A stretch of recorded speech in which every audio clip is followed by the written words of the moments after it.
tell if the guys are in the same defense 2 years in a row now? Absolutely. You can tell there's a comfort level there. There's a confidence. They're able to process and articulate the game even better. And you just kind of tell they've got a lot of juice to them, and they're eager to continue to learn, though. But yes, absolutely. How does that change your job? You look for ways to continue to get better. The worst thing we can do is get content just because it's year 2 in the system. There's always room for improvement. So I'm always looking for the little things, always looking for an edge. How can we get better? Never rest on what we did today. Always trying to find a way to get better. Does it make it easier to do that? It's easier to talk ball with them and to talk through plays and successes and failures, so they understand, okay, dang, that's the why again. Okay, now that makes sense, where last year was more still trying to get them to understand why that mistake happened. So no, it's been pleasant, but they're eager to learn. They're eager to get better every day. They're humble, they're hungry, and we just want to continue to do that. Perry, when we talk to Jim about young talent, what they maybe need to do to take the next step, he explained this: they got to dominate the twos first before they can move up. With guys like Sonny and Kai, specifically as the 2 young guys we're talking about in that room, have you started seeing them take steps in that direction? Yeah, absolutely. Everyone has gotten better in their own right, but there's still room for improvement. We're looking for those edges, those inches. What can we do to get better? So when their number's called, we make the play. So, everybody's getting better, including Kai and Sonny. But at the same point in time, we're still looking for ways to continue to get better, and improve. Never resting on that. Perry, we see the Cam running with the ones on Saturday. What's he done to earn that spot, and what's he got to keep doing to keep it? He's kept his head down and worked. And when his number's called, he's made plays. One thing about here, there is no entitlements. Everybody's got to come to work every day. We've been competitive in everything we've done, whether it be academically, in the off season, in the weight room, nutrition, in the meeting room, everything. We're competing in every facet of our players' lives. And right now, he's thriving in that environment, and he's answering the bell. So he's got to continue to do that. It seems like he and Lathan kind of took a little heat at the end of last year. Have you seen that fuel them this offseason and kind of they've used that as motivation to get better? Yeah, there's heat on us every day, and it's just not Lathan or Cam, We're expected to play at a high level. We're expected to be elite. And so we got to come to work every day. We can't miss a day. We got to come to work every day, whether it's in the meeting or whether it's on the practice field. And that's the mindset from everybody, whether it be the safeties, the corners, everybody in the building, including myself. So that's the expectation, and that's what we expect every day. How's Jahad doing so far, Jahad Carter? He's doing well. I think when you make the transition from one school to the Ohio State, you notice instantly there's a difference, whether it be the competitive nature of how we go about our business or just in general, like, hey, these dudes go at it every day. And there's a reason why he wanted to be here. He wanted to be developed. He wanted to be even better than what he was at Syracuse. So he's come in, put his head down, no entitlements, no special attention. He just wants to get better each and every day, and I'm glad we have him. What were your conversations like with Josh Proctor before he made the decision to come back, obviously, this offseason, and what went into the decision to move him to the free safety spot after playing that band last year? We're always looking for ways to get better. And as I assessed, the situation with the safeties from last year to this year, I'm trying to find a way to what's going to make us the very best. What pieces do we need to put in place to make us the very best as a football team and as a defense? And so, I sat down with him. We talk as men, and I explained this is what I feel is best for us as a football team first. And then I think this is going to be best for you individually. There's 110% trust in the room. And that's where it starts. And so when we had that conversation, it was very easy because there's a real relationship, real trust, and real bond. Is Jahad a slot safety, or can he play the different spots? In our defense, they got to be able to play it all just because of the formations that we get from different offenses. So I don't pigeonhole them into one spot because they got to have an ability to do more than one thing. So versatility is important. Obviously, when he was at Syracuse, he did that. So you see him moving around a little bit. So he has played the high safety at times, depending on the defense. He's played the slot, and he's played man, and he's been able to blitz. So the multiplicity of our defense for our safeties is critical in each and every position that we have. Going with Josh thing, how much of that is something maybe you see in Josh that might maximize him in that adjuster role versus maybe what you got from Lathan in that bandit role last season and maybe not what to move into that? My job is to always assess the room, always look for improvement. Never rest on what we did. Yeah, we made great strides as a defense last year, but there's still room for improvement. So we're continually to assess, okay, our players as well as us as coaches, myself, it starts with me. What can I do better to put these young men in the position to excel, to help this football team, to help our defense, and to continue to get better and better. So it was just a matter of just evaluating what we have coming back and what's the best fit for young men to excel with their God-given ability. What's the level? Josh, what's it like having a 24-year-old guy?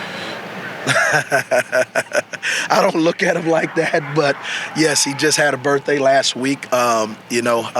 He's still a kid. They're all still kids. They're just playing a game of football that they love, and there's high expectations on them. But, he comes to work every day. He understood that he needed to come back. He understood that there was more development for him, and it had nothing to do with age because it's about a mindset. And so I'm glad he's back. He's worked his tail off, and you can see each and every day he's getting better and better, as we've done off-season workouts and in spring ball practice 7. He said he needs to just stay out of his own way. I think that's what Josh is just more of, just taking it one moment at a time. Don't be in a rush to get old. Don't be in a rush to go to the NFL. Don't be in a rush for the next day. Let's live in the moment. Let's live in the moment and be the very best version of yourself in the moment. And I think that's where he's coming from with that. Is there anything specific, a moment, a story you can point to articulate what his level of focus has been like since he came back? I think, he's built a lot of callous. He's had a lot of adversity. You think before I got here, he started against Minnesota, then he goes into the Oregon game, first home game, and he's actually playing pretty well. And all of a sudden, injury bug hits, and he's out for the year. So you have a new coach that comes in. You have to learn me. You have to learn a new system, albeit you're not able to practice yet. So I think the young man has grown tremendously through adversity and developed the toughness and the callous that it's going to take not only to be the very best version of himself now, but also in life. When you bring in a guy like Jihad, who has the experience playing at this level, do you look at the other guys in the safety room and see how they respond when you get on the field to a new guy coming in the room with experience? I love all my players. I love them all. And I coach them all hard, but I love them harder. And so Jihad knew coming in, nothing's given to anybody in the building.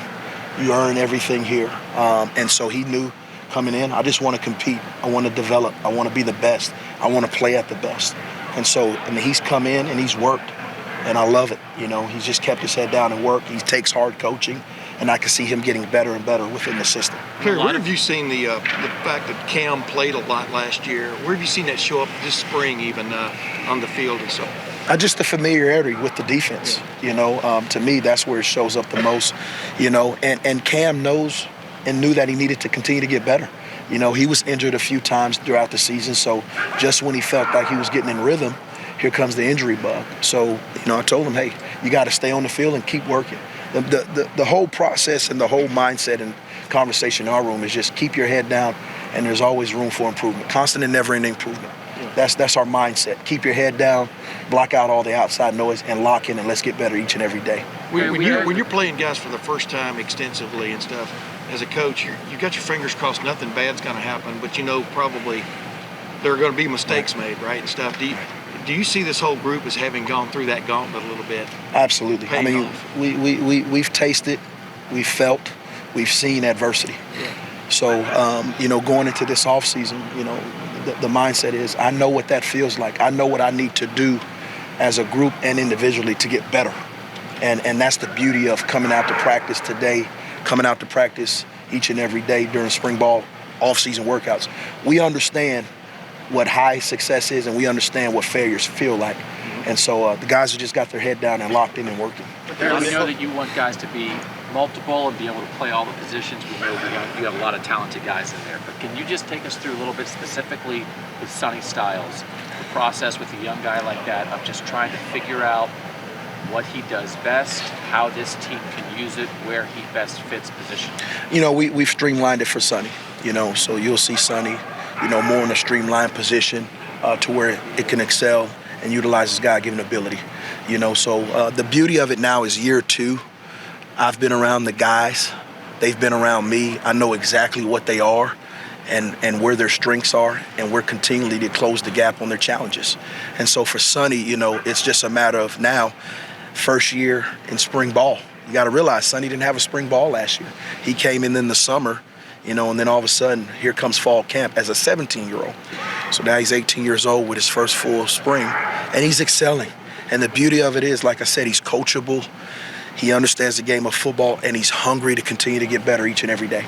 With the nickel spot, you want a little bit of both, but when you're trying to evaluate who you want to put in that spot after having a year of it, what is more important, their responsibilities in the run game or their coverage ability? Both.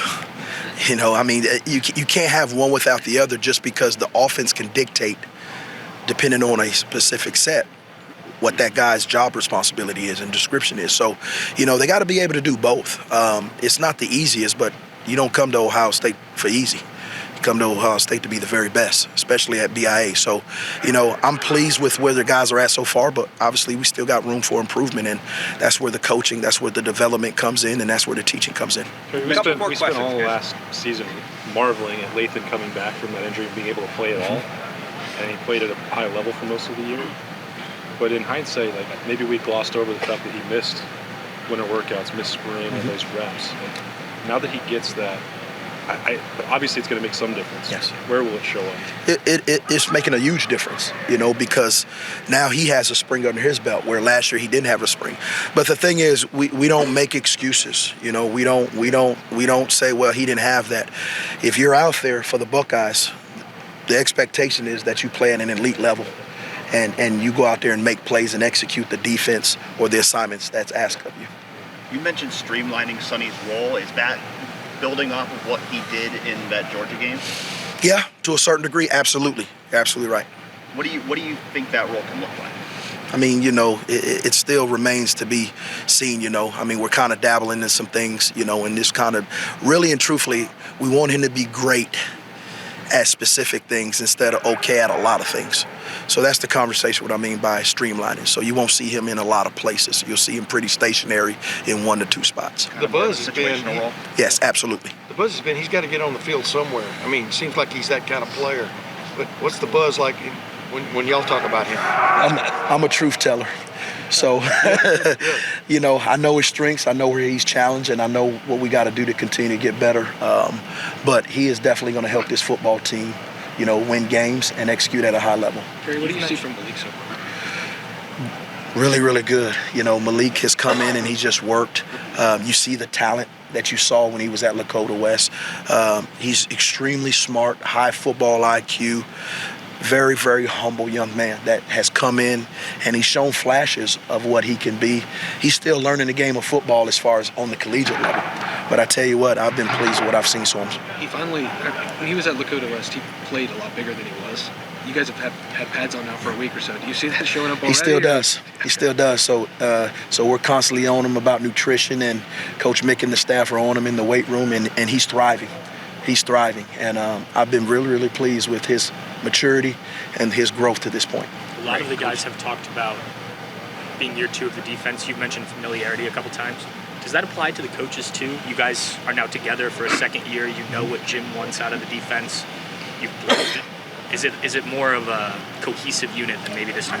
Absolutely. Absolutely. You come in and you're installing a new defense, and then obviously you're getting to know each other too and work with each other. And then obviously you got new players. So there's a lot of dynamics that play a part in, first year. But now, absolutely.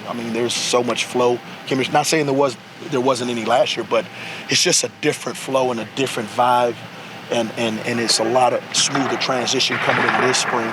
And like I said, we know what our players are capable of doing, and now we can really, really hone in and put them in those spots and places for them to excel. Great. Coach, thank you very much. Appreciate you guys. Man.